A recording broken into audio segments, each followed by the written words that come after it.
Assalamu alaikum достор.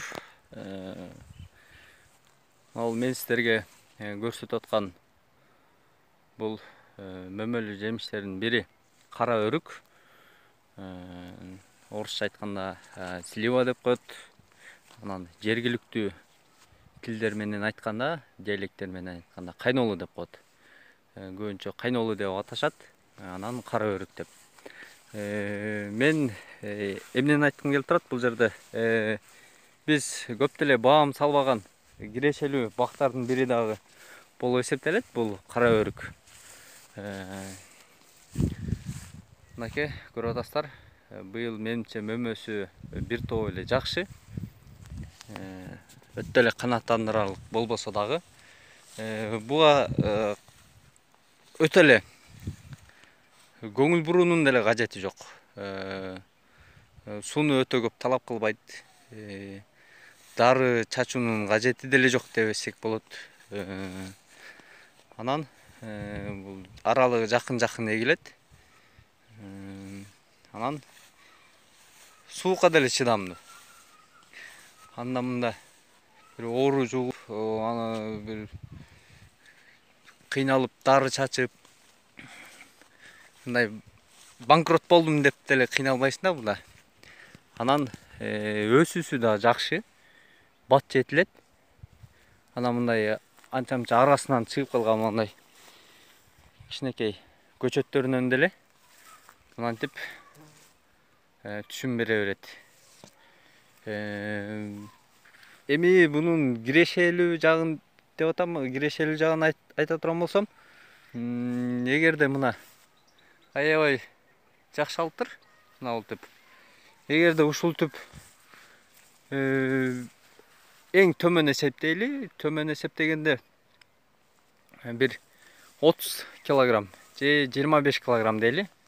Эгерде 25 килограмм бере турган болсо, мына ушул түп эң төмөн эсептегенде да негизи жакшы түшүм берет.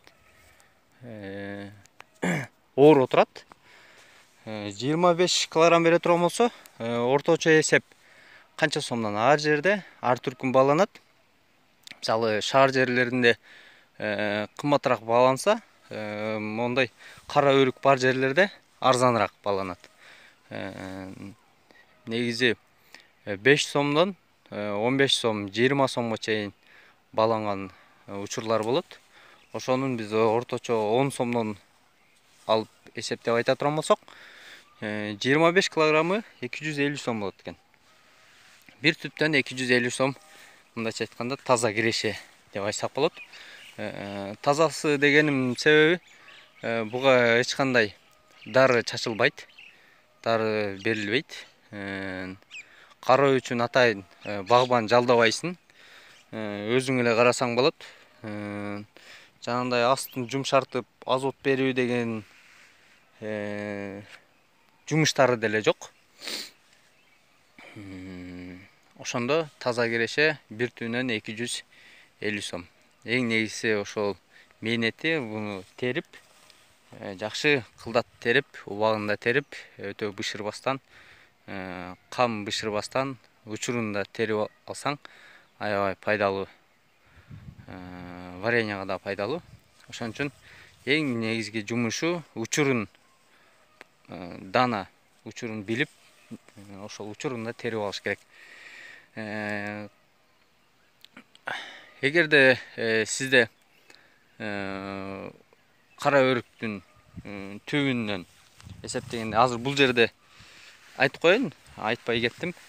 Бул жерде азыр 5000 түпкө 5000 түп ашык десек болот. 5000 түп дей берели. 5000 түп кара өрүк бар. Азыр бул жерде бүт кыдырып чыкканга деле убакыт көп кетет. Ар бир түбүн эсептеп бергенге. Эгерде сизде 5000 түп кара өрүк боло турган болсо, ар бир түбүнөн 25 килограммдан алганыңызда 125 тоннага жакын, 125 тонна кара өрүк ала аласыз. Эгерде буну 10 сомдон сата турган болсоңуз, ошондо эсептейли 1 milyon 250 mingге жақын болады меніңше.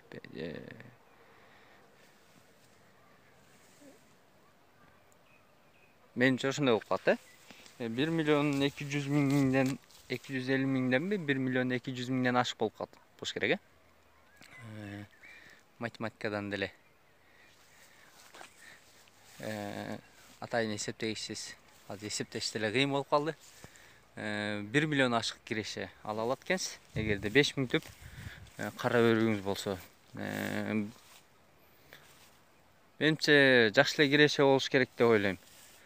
Мына быйыл түшүмү өтө мактанарлык болбосо дагы жакшы эле берген. Мына көрүп атасыздар.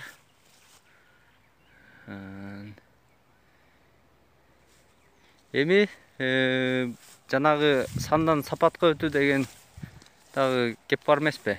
Сандан сапатка өтүү. Бул кайнолундагы сорттору бар, атайын. Сортторуна карап дагы эксеңиз болот. Мына бир дана кара өрүктүн көлөмүнөн экесе чоң, экесе салмак бере турган дагы сорттор бар. Эгер 5000 түптү карап эми терип сатуудан эринсеңиз, атайын жанагы улоо жолу деп коет. Бизде баягы улап түшүмдөрдү улап ошондой атайын улоо жолу менен бунун сортторун дагы чыгарса болот. Ошо сорттор менен сиз 5000 түп эмес, 1000 түп же 2000 түп деле даярдап бак кылсаңыз болот да. Эми кара өрүктүн пайдалуу жактары көп деп айтат. Мына медицина тармактарында деле атайын дарылыкка деле колдонушуп, жеп вареньясын деле атайын варенья даярдап, вареньясын жеп, атайын жаңа кактар бар. Өрүк кайдымки эле өрүктүн кагына окшоп, муну деле түркүн кактарга бөлүп каккылат. Ошол негизи чындыгында кара өрүктүн кирешеси жумушту көп талап кылбаган, анан көп мээнетти талап кылбаган, эгип койсоң эле мынтип көктөп мөмө бере берген, өзгөчө биз сүйүп жеген өзгөчө мөмө жемиштердин катарына кирген мөмөлүү дарак. Эми кандайдыр бир суроолор болсо, муну кантип эгиш керек деген суроо болсо, же муну кантип эксе болот, анан кайсыл убакта эксе болот, суроолор болсо бизге комментарийге калтырыңыздар. Биздин WhatsApp номерлерди дагы калтырабыз сиздерге. Мына ушундай. Мына көрүп турган түбүндө дагы аябай жакшы мөмө бериптир. Ушул түптөн азыр болжол менен бир 30 килограмм ашыгыраак мөмө берет да ушундачы азыр. Бул аябай жакшы болот буюрса. Мына көрүп атасыздар.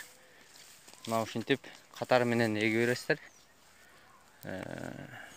Аралык тыгыз эгилет.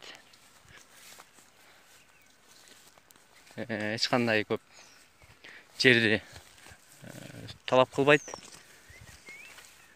Мына ушундай өзгөчө мөмөлүү дарактардын бири.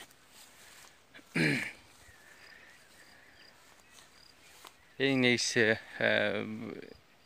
мөмө азыр ушул учурда дагы бир жерин айта кетейин. Мына ушул мөмөнүн ушундай учурунда, бунан бир аз чоңойгон учурда суу берсеңиз өтө жакшы болот.